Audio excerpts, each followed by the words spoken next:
la femme est déjà puissante dans la main du Seigneur.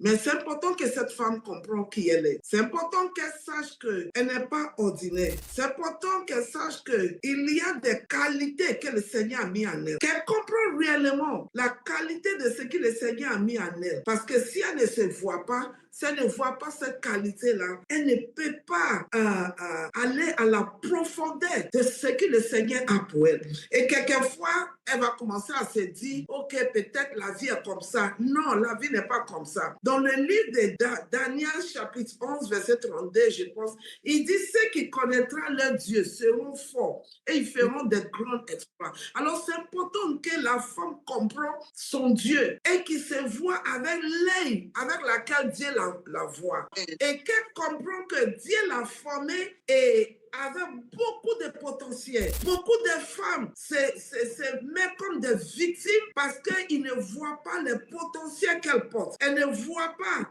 comment le Seigneur l'a rempli des choses. Alors, on va aller dès le commencement pour qu'elle comprenne réellement comment est-ce qu'elle est sortie. Si elle est sortie, ta source est très importante. Aujourd'hui, nous sommes en train de regarder la femme leader dans le ministère. Alléluia. Amen. Amen. Qu'il y ait une appel, qu'il y ait une grâce, qu'il y ait une influence. Alors, c'est important qu'on comprenne d'abord qui est cette femme. Alors, c'est important que tu vois qu'il y a un mandat divin sur ta vie. Tu n'es pas une femme ordinaire. Tu es spécialement choisie par Dieu. Et tu portes des potentiels. Et quand tu regardes dès le commencement, tu es déjà dans le plan de Dieu. Alléluia. Quand Dieu a dit, faisons l'homme à notre image, à notre ressemblance. Alors, je veux que tu retiens ça. Que tu es fait à l'image de Dieu. Tu es fait à la ressemblance de Dieu. Dans le livre de Genèse 1, verset 26 et 28. Quand Dieu a fait l'homme, amen, il a donné sa nature. Parce qu'il a fait l'homme, j'ai mis l'homme un gimmick qui veut dire homme-femme. Il nous a fait à son image. Nous portons sa nature. Ok, Jésus fait à l'image de Dieu. Jésus criait selon Dieu. Alléluia. Amen. Et quand Dieu m'a fait, il m'a donné sa nature. Il m'a donné, il m'a destiné à prendre son image. Jésus fait à son image. Alors si Dieu n'est pas stupide et que moi Jésus fait à son image, je ne peux pas être stupide. Si Dieu n'est pas un échec, donc moi je ne suis pas un échec. Si Dieu n'est pas un serpillère que tout le monde peut marcher sur. Alors, je ne suis pas serpillère que tout le monde doit marcher sur moi. Non. Alléluia. Tu es destiné, tu es fait comme Dieu. Alors, tu dois aussi agir comme Dieu. Tu dois avoir l'esprit et la compréhension de ce Dieu-là. Tu dois être à mesure de dire, j'ai la capacité de faire comme Dieu. Tu es le petit Dieu. Tu peux faire comme Dieu. Tu peux agir comme Dieu. Parce qu'il m'a créé à son image. Dans le ministère, la femme aussi a son rôle. Bien qu'on t'appelle femme, mais le vrai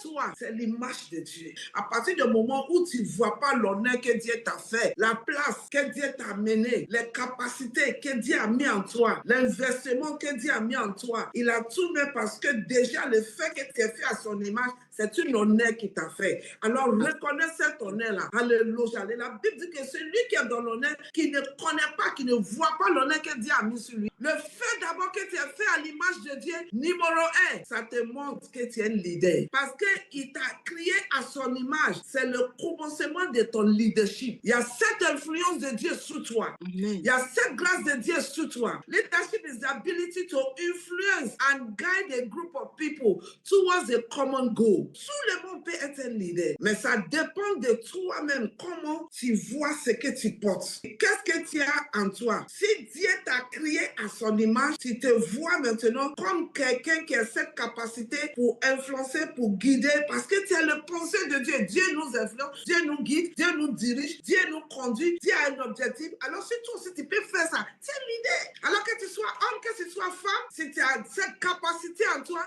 tu es un leader. Alors quand on te dit aujourd'hui, la femme n'est pas supposée à diriger, la femme n'est pas supposée à un leader, c'est parce qu'il ne connaît rien. Et parce que toi-même, tu n'as pas rempli de l'esprit de sagesse et la connaissance. Quand quelqu'un va dire, parce que je suis femme, alors je ne peux pas diriger. Hey, qui t'a dit? Alléluia, amen.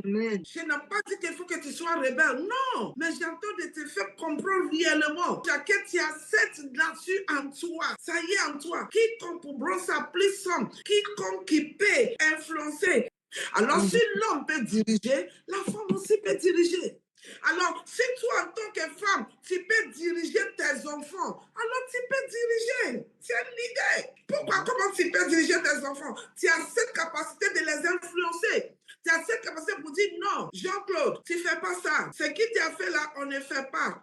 Parce que quand quelqu'un fait comme ça, là, c'est ça. Et puis Jean-Claude change. Il refuse de voler. Il refuse de... Il a déjà influencé, c'est l'idée. Alors pourquoi ne pas maintenant prendre le service que le Seigneur t'a confié avec tout ton cœur et permettre cela de commencer à influencer d'autres personnes, que ta vie devienne une source de réveil pour les autres, une source de bénédiction pour ta famille, une source de bénédiction pour ton environnement, une source de bénédiction pour ton pays. Si tu peux prier pour que la situation de quelqu'un change et ça a changé, c'est un leader. Mais nous, la source de notre leadership, c'est de Dieu. Parce que nous sommes faits à l'image de Dieu. Le Dieu que tu as en toi, amen, qui t'a donné cette grâce, ce caractère et la capacité d'influencer, mais il t'a pas donné ces choses-là pour les décorations. Il a mis ça en toi. Tu dois l'utiliser. Alors, je n'ai pas besoin de titres pour l'utiliser. Je peux l'utiliser parce que c'est la nature de Dieu qui est naturellement en moi. Alors, qui veut dire que tu peux diriger, tu peux influencer, tu peux amener les gens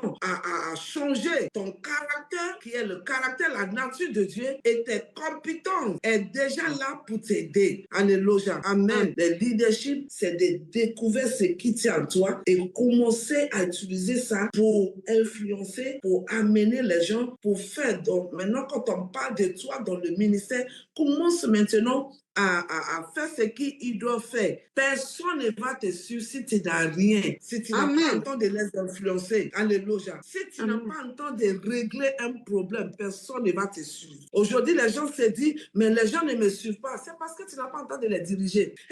Moi, les gens ne me respectent pas. Les gens ne m'honorent pas. C'est pas toi qui vas les dire. Occupe ta place de leadership dans le ministère. Et le ministère que tu rends, et tout va crier l'honneur autour de toi, ils vont t'honorer. Moi, je ne sais même pas. Depuis là, je ne sais pas. Je suis dans le ministère, je n'ai même pas l'argent. Tu es dans le ministère pour l'argent, alors il faut retourner à la maison. On rentre pas dans le ministère à cause d'argent. Mais quand tu fais le ministère que Dieu t'a appelé à être un diable, tu commences à faire ton rôle, tu joues ton rôle. Il y a problème ici, il y a des situations, il y a des problèmes dans ma vie, il y a ceci, et tu commences à trouver solution, tu pries pour que les choses changent, et les choses commencent à changer. Tu es leader, et ce leadership-là va te payer. Un leader, c'est celui qui a porté veste. Beaucoup de gens ont porté veste, mais ils n'ont rien dirigé. C'est tout ce qu'on voit seulement, c'est les vestes. Alors la femme, dans le ministère, qui doit jouer son rôle en tant que femme, doit être à mesure de porter solution, être à mesure d'influencer, être à mesure de régler le problème, être à mesure de conduire les gens vers une vision spécifique. Alléluia. Ton caractère te met dans la place de leadership. Jésus, personne n'a questionné avec son leadership. On sait déjà, les gens se sont soumis à lui, comparé à les pharisiens qui se disent qu'ils sont des leaders, mais qui ne fait que s'asseoir et condamner et juger. Mais Jésus s'est mis à donner solution. Quand il voit l'aveugle, il dit reçois le vie. Quand il voit les paralytiques, il dit lève-toi et marche. Quand il voit les malades, il dit tu es guéri. Quand il voit les perdus, il dit reçois le royaume. Quand il voit la maison où il y a le deuil, il les amène la joie. Quand il part, alors femme, tu dois être à mesure de commencer à faire des choses qui vont trouver solution pour quelqu'un. Quand tu appelles quelqu'un, une jeune fille bien là, qui est paresseux, qui ne veut rien faire, et que tu l'enseignes, et que tu nous montres qu'est-ce qu'il doit faire, comment il doit faire, et que tu l'accompagnes, et qu'il rentre dedans, et qu'il commence à faire les choses, tu l'as déjà financé. Nous devons être à mesure de diriger comme Christ. Nous devons abandonner le péché. Alléluia. Il ne faut pas influencer les gens négativement.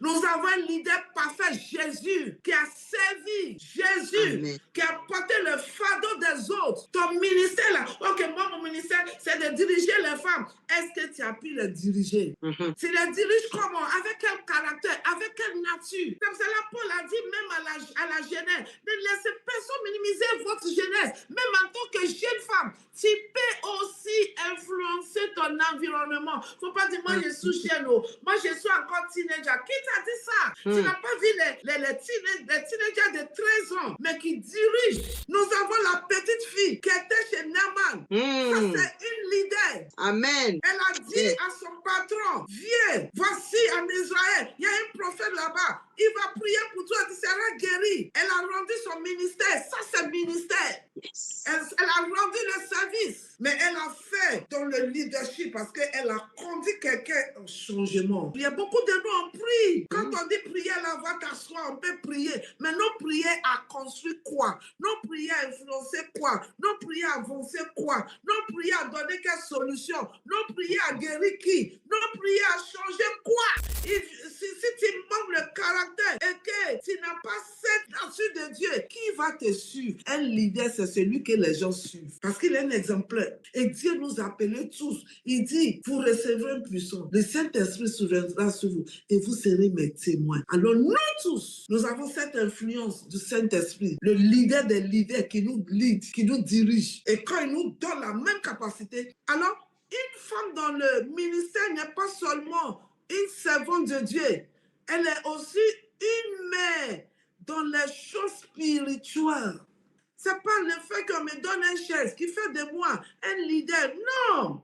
Alors la femme leader dans le ministère, c'est une appel, une grâce, une influence. Alors il faut qu'on arrive à détruire tous les mensonges culturels, religieux et sociaux. Détruire-les, dépasse ça. Alors détruire tous ces mensonges culturels. Dans notre culture, la femme ne doit pas faire ça. La femme ne doit pas faire ça. Ça, ce n'est pas la parole de Dieu. Mais comme toi-même, tu es tellement paresseux, tu ne veux rien faire, tu veux qu'on te spoon-feed, on te donne manger seulement. Il faut faire toi aussi tes recherches. Lis la parole de Dieu. Et tu dois comprendre que tu n'es pas tellement de force. Tu es influencé par nature, naturellement. Alléluia. Parce que tu as Dieu en toi. Ta beauté, ta nature, ton caractère influence. Alors veille sur ça. Elle influence comment? On a vu la vie de Jézabel. C'est influencé, mais négativement. Mais toi, tu ne peux même pas que ta vie soit négative parce que tu as Christ en toi. C'est la nature de Christ en toi. C'est la vie de Christ en toi. Et que tu comprends que quand Dieu veut transformer une génération, il relève. Tu es une porteuse de gloire. Amen. Comme Marie, quand l'ange est arrivé chez Marie,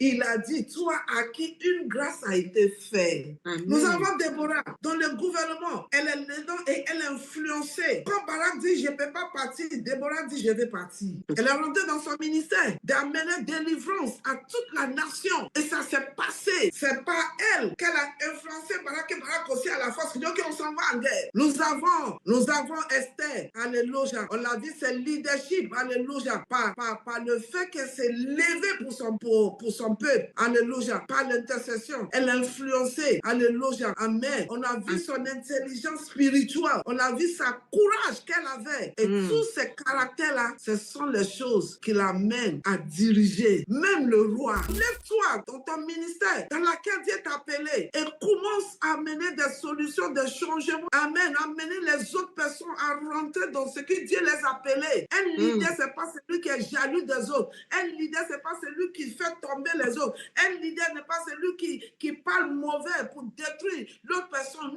Non! Un leader construit. Un leader conduit. Un leader dirige. La femme, elle a son leadership dans l'intercession. Alors, ne prends plus ta vie à la légère. Étude la parole de Dieu. Avoir une vie de prière. Avoir le discernement. Laisser la puissance de Dieu en toi. Commencer à te bâtir. À faire de toi une femme d'influence. Ça, c'est un leader. Tu as cette grâce-là en toi. Change ton caractère. N'est pas le caractère de jalousie, hypocrisie. C'est pas toi. Toi, c'est la nature de Dieu en toi. Au nom de Jésus. Amen.